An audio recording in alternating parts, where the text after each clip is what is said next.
Haleluya. Kita akan kembali belajar tentang kebenaran firman Tuhan. Biarlah terus kehidupan kita belajar tentang kebenaran firman Tuhan, supaya kita bisa menjadi pelaku-pelaku kebenaran firman. Saudara, hari ini kita mau belajar bagaimana bahwa Tuhan yang kita sembah tidak pernah membutuhkan pembelaan yang daripada kita. Sebagai manusia, jikalau kita melihat diri kita, tidak ada perbuatan yang bisa kita lakukan untuk membela Tuhan. Karena dikatakan bahwa kita ini adalah penuh dengan dosa, dan kehidupan kita ini sudah ditebus. Artinya sudah ditebus berarti sebelumnya kita tidak layak. Sebelumnya kita belum merdeka. Oleh sebab itu kita ditebus, kita dimerdekakan oleh Allah kita, oleh Yesus Kristus. Melalui pengorbanannya, makanya kita dapat mendapatkan kebebasan. Nah, karena kita sudah ditebus, maka seorang yang ditebus itu tidak ada yang bisa layak dia perbuat untuk membela yang menebus dia, karena dia juga adalah hanya seorang tebusan. Nah, makanya kita belajar hari ini, Tuhan yang kita sembah tidak pernah membutuhkan pembelaan kita. Jangan kita sok-sokan untuk membela Tuhan. Siapa kita, saudara? Kita tidak ada apa-apanya.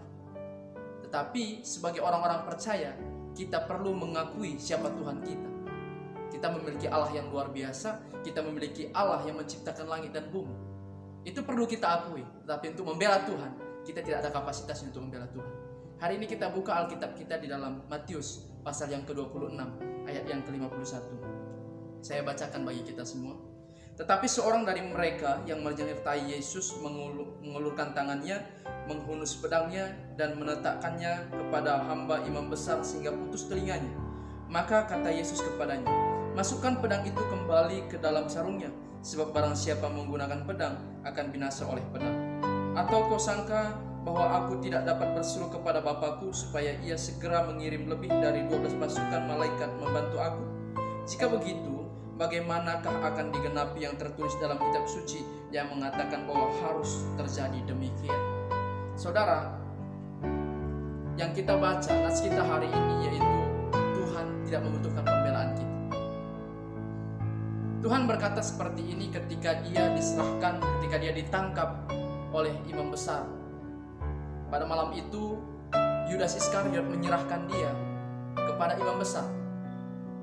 Nah, sebagaimana yang sudah tertulis bahwa Tuhan harus berkorban nyawa untuk mengampuni kita, untuk menebus dosa-dosa kita, untuk melayakkan kehidupan kita.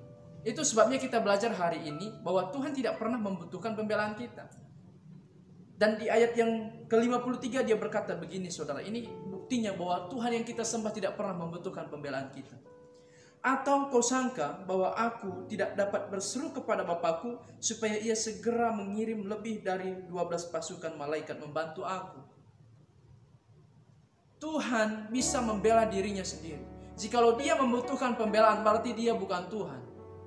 Tetapi kita bersyukur kita memiliki Allah yang bisa memberikan pembelaan bagi kita. Bukan kita yang harus membela dia, tetapi Tuhan yang bisa membela kita. Firman Tuhan berkata, siapa yang percaya kepadanya tidak akan pernah dipermalukan. Ketika kita tidak dipermalukan, berarti sudah terjadi pembelaan di situ bagi kita. Nah, saudara yang terkasih, jikalau mungkin selama ini kita terus berusaha supaya nama Tuhan itu terbela, ketika ada orang menista kita, kita berusaha supaya melakukan ini, melakukan itu, supaya nama Tuhan dibela. Tidak perlu, saudara. Firman Tuhan malah berkata di dalam Matius ini juga dikatakan, ketika kamu dinista oleh karena namaku, kamu harus berbahagia. Kita bersyukur kita sudah bisa mengalami penistaan karena nama Tuhan, karena kita memiliki kerajaan surga. Itu sebabnya mulai hari ini, jika masih ada yang kita berusaha membela Tuhan, stop, berhenti. Karena tidak ada perbuatanmu yang layak yang bisa membela Tuhan. Dan ayat selanjutnya kita baca, ayat yang ke-54. Jika begitu, bagaimanakah akan digenapi yang tertulis dalam kitab suci yang mengatakan bahwa harus terjadi demikian? Kita melihat bagaimana Yesus sendiri tunduk dalam aturan, tunduk dalam rancangan Allah. Tuhan Yesus paham, Tuhan Yesus tahu, Tuhan Yesus mengerti bahwa hal itu harus terjadi.